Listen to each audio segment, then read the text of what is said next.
नमस्कार। चलिए आज हम बात करते हैं सृष्टि की रचना के बारे में। जैसे कि हमने पिछले एपिसोड में डिस्कस किया था कि सृष्टि का रचना का जिम्मा जो भार है वो ब्रह्मा जी को दिया गया।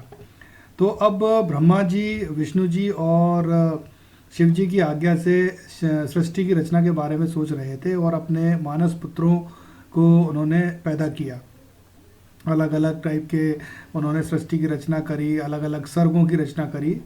फिर एक दिन उन्होंने स्वयं माहेश्वर से, महादेव से बोला कि प्रभु, इस संसार की मोह माया में लिप्त ऐसे जीवों की रचना कीजिए जो मृत्यु और जन्म के बंधन से बंधे हों।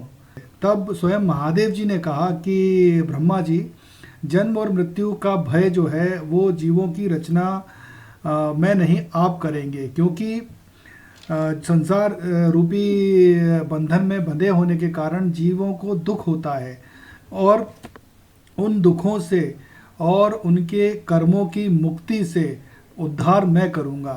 तो उन्हें रचना आप कीजिए, उनका उद्धार, मोह माया से बंधे हुए जीवों का उद्धार मैं करूँगा। और ऐसा कह के शिव जी अंतर्ध्यान हो गए।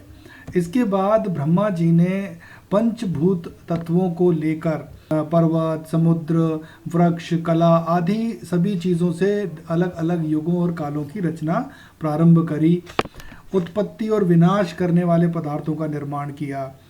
ये सब करने के बाद भी उन्हें संतोष प्राप्त नहीं हुआ। तब उन्होंने फिर से एक बार शिव शक्ति की आराधना की, ध्यान की, तपस्या की और फिर उन्होंने अपने अंगों से, अपने शरीर के अंगों से मानस पुत्रों की रचना करना प्रारंभ किया। तो वो मानस पुत्र कैसे अलग अलग नाम से ऋषि प्रकट हुए या उनकी रचना हुई या उनका जन्म हुआ। तो सबसे पहले ब्रह्मा जी के नेत्रों से मरीच पैदा हुए, उनके हृदय से भृगु ऋषि पैदा हुए, सिर से अंगिरा ऋषि पैदा हुए, कान से पुलह ऋषि पैदा हुए, उदान से पुलस्त ऋषि, समान से वशिष्ठ ऋषि, अपान से क्रतु, दोनों कानों से अत्रि ऋषि, प्राणों से दक्ष प्रजापति और उनकी गोद में नारद जी पैदा हुए। इसके बाद उनकी जो छाया थी, जो उनकी परछाई थी, उससे कर्दम मुनि पैदा हुए। इन सब को पैदा करने के बाद भगवान ब्रह्मा ने अपनी साधना के बल पे संकल्प से धर्म नाम के पुत्र को प्रकट किया, पैदा किया। उसके बाद महादेव की आराधना करके उन्होंने सभी ऋषियों को अपने अपने काम सौंपे। उनके संकल्प से धर्म नाम के जो पुत्र उत्पन्न हुए थे, उन्होंने मानव रूप धारण करके मानव सृष्टि का निर्माण में अपना काम चालू कर दिया, शुरू कर दिया। इसके पश्चात ब्रह्मा जी ने अपने अंगों के और भागों से अलग अलग देवताओं को, असुरों को और अलग मानव पुत्रों की रचना की। ये सब रचना करने के बाद उन्हें लगा कि ये काम पूरा हो गया है, पर नहीं, उसके बाद भी सृष्टि का काम अधूरा था। तो ब्रह्मा जी ने अपने शरीर को दो भागों में बांटा। उनका शरीर दो रूप वाला हो गया। एक रूप मतलब शरीर का आधा भाग पुरुष बन गया और आधा भाग नारी बन गया। पुरुष का जो आधा भाग था उसे मनु उससे पैदा हुए या मनु नाम से प्रसिद्ध हुए और वो बहुत उच्च कोटि के साधक कहलाए। और जो नारी रूप था उनके शरीर का, उससे अत्यंत सुंदरी योगिनी शत्रुपा नाम की स्त्री पैदा हुई।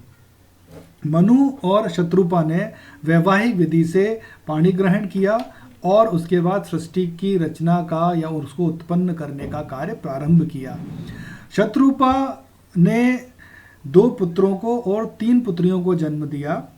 उनके जो 2 पुत्र थे उनका नाम था प्रियव्रत और उत्तानपाद, और जो 3 पुत्रियां थीं उनका नाम था आकुति, देवहूति और प्रसूति। अब इनका अलग अलग ऋषियों के साथ, जो ब्रह्मा जी के मानस पुत्र थे, उनके साथ विवाह किया गया ताकि सृष्टि को और आगे बढ़ाया जा सके। तो वो इस प्रकार है। आकुति का विवाह रुचि नाम के मुनि से किया गया, देवहूति का विवाह कर्दम मुनि के साथ किया गया और प्रसूति का विवाह दक्ष प्रजापति के साथ किया गया। और इसके बाद इनकी संतानों से पूरा जग चराचर जितना भी ब्रह्मांड है या बोलते हैं सृष्टि है, उसका निर्माण शुरू हो गया, वो बढ़ना शुरू हो गया। अब इसके आगे किसने किसको आगे सृष्टि को पैदा किया, उनके कौन से पुत्र पुत्रियां हुए, उसके बारे में हम चर्चा करते हैं। तो रुचि और आकुति के विवाह से यज्ञ और दक्षिणा नाम का एक स्त्री पुरुष का जोड़ा उत्पन्न हुआ, और यज्ञ ने दक्षिणा के साथ मीन्स दक्षिणा से 12 पुत्र पैदा हुए। मुनि करदम और देवहूति के विवाह के बाद कई सारी पुत्रियां पैदा हुईं, और दक्ष और प्रसूति के विवाह से 24 पुत्रियां या कन्याएं पैदा हुईं। दक्ष ने अपनी 13 कन्याओं का विवाह धर्म से कर दिया, जो ब्रह्मा जी के संकल्प से पैदा हुए थे, और जो 13 कन्याएं थीं उन कन्याओं के नाम थे श्रद्धा, लक्ष्मी, धृति, तृष्टि, पुष्टि, मेधा, क्रिया, बुद्धि, लज्जा, वसु, शांति, सिद्धि और कीर्ति। और जो बची हुई 11 पुत्रियां थीं, कन्याएं थीं, उनका विवाह भी उन्होंने अलग अलग ऋषि और देवताओं के साथ कर दिया। तो उन कन्याओं के नाम थे ख्याति, सती, संभूति, स्मृति, प्रीति, क्षमा, सन्नति, अनसूया, ऊर्जा, स्वाहा और स्वधा, जिनका विवाह क्रमशः भृगु ऋषि शिव जी के साथ, जैसा आपको पता है कि सती देवी का विवाह शिव जी के साथ हुआ था, और मरीच ऋषि, अंगिरा, पुलत्स, पुलह, क्रतु, अत्रि, वशिष्ठ ऋषि, अग्नि और पितर नाम के मुनियों से संपन्न हुआ। इसके बाद इनकी संतानों से पूरा त्रिलोक भर गया।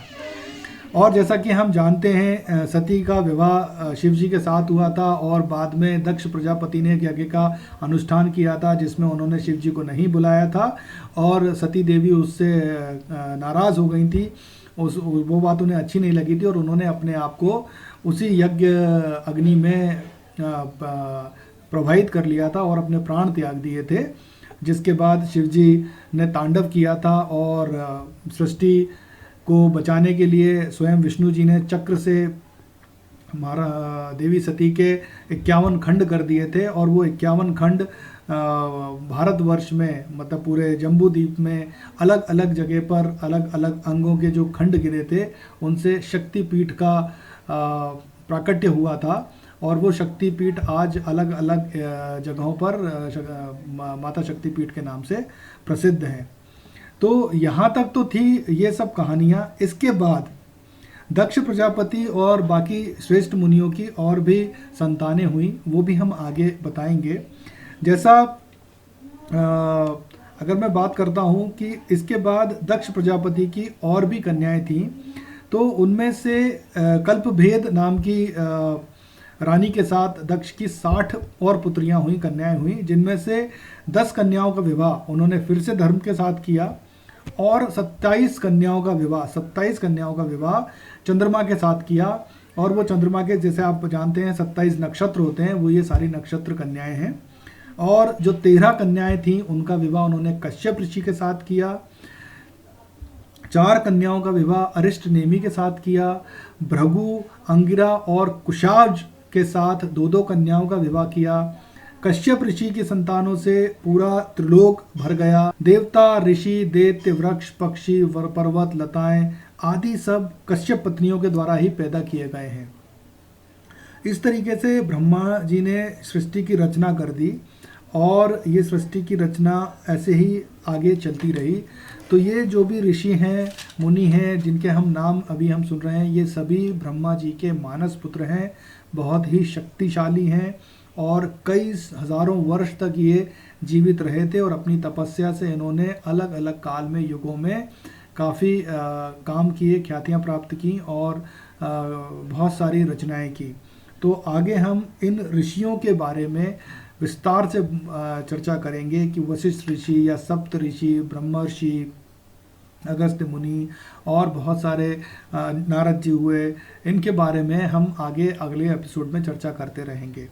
तो उम्मीद है आपको अभी तक की जानकारियाँ पसंद आई होंगी, और आगे भी इन्हीं और जानकारियों के साथ हम उपस्थित रहेंगे। तब तक के लिए धन्यवाद, नमस्कार।